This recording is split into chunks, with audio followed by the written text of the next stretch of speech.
예수께서 이 말씀을 하시고 눈을 들어 하늘을 우러러 이르시되 아버지여, 때가 이르렀사오니 아들을 영화롭게 하사 아들로 아버지를 영화롭게 하게 하옵소서. 아버지께서 아들에게 주신 모든 사람에게 영생을 주게 하시려고 만민을 다스리는 권세를 아들에게 주셨음이로소이다. 영생은 곧 유일하신 참 하나님과 그가 보내신 자 예수 그리스도를 아는 것이니이다. 아버지께서 내게 하라고 주신 일을 내가 이루어 아버지를 이 세상에서 영화롭게 하였사오니 아버지여, 창세전에 내가 아버지와 함께 가졌던 영화로서 지금도 아버지와 함께 나를 영화롭게 하옵소서. 샬롬. 이 방송을 듣고 있는 모든 분들에게 평화가 있게 되길 바랍니다. 오늘은 요한복음 17장 1절로부터 5절까지 말씀입니다. 요한복음 17장에는 예수님의 긴 기도가 등장합니다. 제자들을 위한 기도이기도 하지만 교회를 위한 기도이기도 하죠. 이것은 요한복음에만 있습니다. 다른 복음서에는 예수님의 교회를 향한 중보기도 대신에 겟세마네 기도가 있죠. 이 잔을 내게서 옮겨 주옵소서라는 기도를 기억하실 겁니다. 그러나 요한복음에는 겟세마네 기도가 없습니다.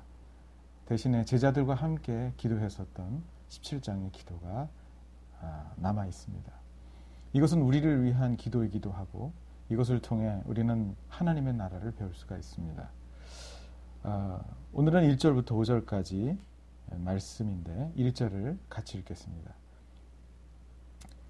예수께서 이 말씀을 하시고 눈을 들어 하늘을 우러러 이르시되 아버지여, 때가 이르렀사오니 아들을 영화롭게 하사 아들로 아버지를 영화롭게 하게 하옵소서. 아들을 영화롭게 해달라고 기도하고 있습니다. 많은 학자들은 여기 영화롭게 한다는 것이 십자가를 의미한다라고 얘기하기도 하고 또 십자가와 부활 승천까지를 얘기한다고 하기도 합니다. 그 말도 맞을 겁니다. 그런데 5절을 보게 되면 그것은 천국의 영광인 것을 우리가 알게 되어집니다. 먼저 5절을 한번 읽어보겠습니다. 아버지여, 창세전에 내가 아버지와 함께 가졌던 영화로서 지금도 아버지와 함께 나를 영화롭게 하옵소서. 여기 보면 그 영광의 정체가 나오죠. 창세전에 인간을 창조하고 죄가 있기 전에 그 아름다운 원석 같은 영광을 내게 주옵소서. 그렇게 얘기를 합니다. 그 영광이 뭔지 잘 모르겠습니다. 그런데 우리 주님은 그 영광을 구하고 계시지요.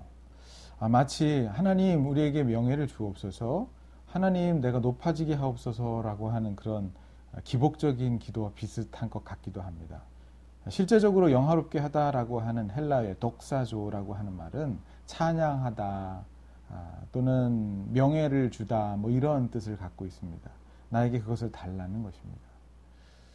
그런데 기복신앙 같은 이러한 축복을 주님이 구하시는 것 같으나 우리의 기도와 다른 것이 1절의 그 뒷부분에 나옵니다. 주님이 왜 영화를 달라고 기도했을까요? 아들을 영화롭게 하사 아들로 아버지를 영화롭게 하게 하옵소서. 우리 주님이 영광을 달라고 하신 것은 하나님을 위함입니다. 실제로 예수님은 하나님의 아들인 것을 여러 가지 능력과 말씀으로 증명하셨고 그분이 정말 위대하신 분이시라고 하는 것을 변화산상에서 보여주셨으며 마침내 십자가와 부활을 통해서 승천을 통해서 그 영광을 사람이 알게 해주셨죠. 그런데 우리 주님은 그 영광을 하나님을 나타내는데 쓰셨습니다. 그렇게 영화로우신 그분이 십자가의 죽으심으로 나타냈던 것이 있었습니다. 그것은 요한복음 3장 16절에 나타났던 것처럼 하나님의 사랑이었습니다. 예수님은 자기가 독생자 예수 그리스도 하나님의 아들이신 것을 드러내신 다음에 그걸 죽음으로 순종하심으로 하나님의 인간을 향한 사랑을 드러내셨습니다. 하나님이 세상을 이처럼 사랑하사 독생자를 주셨으니 예수님이 독생자이신 것이 틀림없는 것입니다. 근데 왜 주셨을까요? 하나님의 사랑이 그렇게 강하다는 것을 보여주시기 위해서 예수님이 하나님의 아들이신 것을 드러내셨던 것이죠. 우리에게도 가끔 영광이 올 때가 있습니다. 다른 사람들이 가지지 못했었던 영광과 높은 자리와 명예를 가질 때가 있죠. 바로 그 순간이 중요합니다. 그 순간에 우리가 예수님을 닮은 사람이라고 한다면 내가 드러나서는 안 됩니다. 이방인의 집권자들은 그걸 통해서 자기가 드러나고자 하죠. 그런데 예수님을 닮은 사람들은 그 영광을 통하여 하나님을 드러내십니다. 사랑하는 성도 여러분, 여러분들에게 묻고 싶은 것이 있습니다. 여러분들이 지금 가지고 있는 영광으로 빛나게 되는 분은 누구십니까? 그걸 통하여 알게 되는 분은 누구시냐고요. 영국에 가면은 황실 근위대가 있습니다. 멋진 빨간 코트와 멋진 벨트와 모자를 쓰고 있죠. 많은 관광객들은 그 사람들 옆에서 사진을 찍으려고 합니다.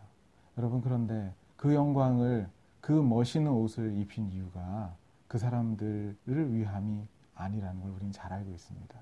그 사람들에게 그런 옷을 준 것은 빛나게 해야 될 분이 계시기 때문입니다.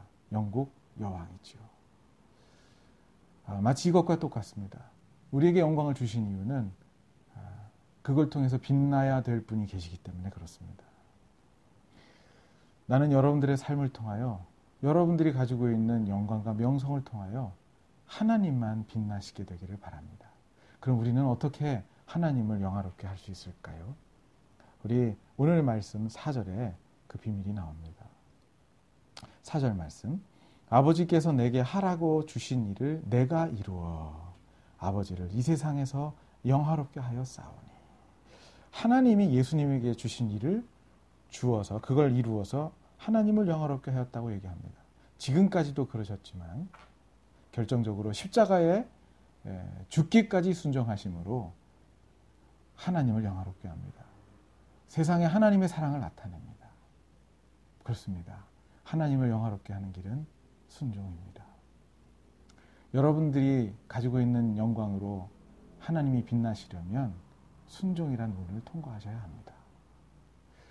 제가 예전에 어렸을 때 카터 대통령이라는 분이 미국을 통치했었는데, 백악관에 살던 그분이 주일이면 꼭 자전거를 타고 가는 곳이 있었는데 그건 그분이 출석했던 교회였습니다. 그분은 주일학교 선생님이셨는데 주일이 되면 꼭 교회에 가서 아이들에게 성경을 가르치고 오셨습니다. 어린 나이에 저는 도대체 저 사람이 순종하는 하나님이 누군지 굉장히 궁금했습니다. 미국 대통령도 순종할 수밖에 없는 그분. 하나님은 지미 카터의 순종을 통하여 빛나게 되시고 계셨고 드러나고 계셨습니다. 성도 여러분, 여러분을 통해서 하나님이 빛나게 되기를 축복합니다. 하나님을 향해서는 영광으로 하나님을 드러낸다면 사람에게는 어떻게 관계를 맺기를 원하실까요? 우리 주님이 이런 이야기를 2절에 하십니다. 2절 말씀 한번 같이 읽어보겠습니다. 아버지께서 아들에게 주신 모든 사람에게 영생을 주게 하시려고 만민을 다스리는 권세를 아들에게 주셨음이로소이다. 만민을 다스리는 권세, 권세는 엑수시아라고 하는 헬라어인데 이것은 힘 또는 통치권을 의미합니다. 실제로 누가복음을 보게 되면 이방인의 집권자라는 얘기를 할 때 그 집권자가 바로 엑수시아에서 나온 말입니다. 힘입니다. 내가 가지고 있는 어떤 권세입니다. 우리 주님이 권세를 가지셨죠. 마귀를 제압할 권세를 가지셨습니다. 그러나 그 권세를 가지고 무슨 일을 하셨나요? 왜 그것이 있는지 예수님은 정확하게 알고 계셨습니다. 모든 사람에게 영생을 주게 하시려고 만민을 다스리는 권세를 주셨음이로소이다. 여러분, 하나님께서 우리들에게 힘을 주시고 권세를 주신 것은 생명을 흘려 보내라고 주신 것입니다. 당신에게 지식을 주고 당신에게 힘을 주고 통치권을 주신 이유는 생명을 흘려 보내라고 하신 것입니다. 많은 사람들은 여전히 똑같이 힘을 갖고 권세를 갖고 명예를 가지면 자기 자신을 드러내는 데 씁니다. 자기가 얼만큼 멋있는 사람인지, 자기가 얼만큼 위대한 인물인지를 한번 보여주고 싶어 합니다. 자기가 은인이라고 칭함을 받기 위해서 세상 사람들에게 선도 보여줍니다. 그러나 하나님의 사람들은, 예수님을 따라가는 하나님의 사람은 권세를 가지고 해야 할 일이 있습니다. 그건 생명을 주는 일입니다. 그 사람이 그 권세를 가지고 들어가서 생명이 나타나고 그 사람은 없어지는 것, 그것이 예수님을 닮은 삶입니다. 소금이 배추 속으로 들어가면 소금 알갱이가 없어집니다. 그리고 짠맛만 배추 안에 들어가서 김치가 됩니다. 저는 그걸 보면서 여러 가지 묵상을 합니다. 주님이 우리에게 소금이 되라고 하셨는데 이런 것이구나. 내가 가지고 있는 힘을 가지고, 목사라고 하는 이 위치를 갖고, 나에게 주신 은사를 가지고 사람 속으로 들어가는 겁니다. 그리고 나는 없어지고 생명이 남게 하는 것, 그것이 하나님 나라 백성의 삶, 예수님의 삶이었습니다. 성도 여러분, 여러분들이 가지고 있는 힘으로 만들어지는 열매는 무엇입니까? 생명이 나타나야 합니다. 예수님께서 보여주시려고 하는 그 영생은 무엇일까요? 4절에 보면, 3절에 보면 그 영생의 정체가 나타납니다. 3절, 영생은 곧 유일하신 참 하나님과 그가 보내신 자 예수 그리스도를 아는 것이니이다. 영생은 불로장생이 아닙니다. 영생은 하나님을 아는 것입니다. 기노스코라고 하는 헬라어는 남자와 여자가 잠을 잔다는 말입니다. 그것은 내가 정보로 아는 것이 아니라 경험해서 안다는 얘기입니다. 스파게티를 책을 통해서 알게 되는 것이 아니고 먹어봐서 알게 된다는 것입니다. 하나님을 성경 공부에서 알게 되는 것이 아니고 성경 공부를 통해서 알게 되신 하나님을 경험하여 알게 되는 것을 기노스코라는 말로 쓰는 것입니다. 영생이란 그렇게 경험하여 알게 되는 것입니다. 누가 하나님을 경험하여 알게 합니까? 하나님으로부터 받은 힘을 하나님의 방법대로 그 공동체에 녹여내고 그 세상에 녹여낼 때 사람들은 영생을 경험하게 됩니다. 성도 여러분, 교회에 나가시고 세상에 나가셔서 소금처럼 사십시오.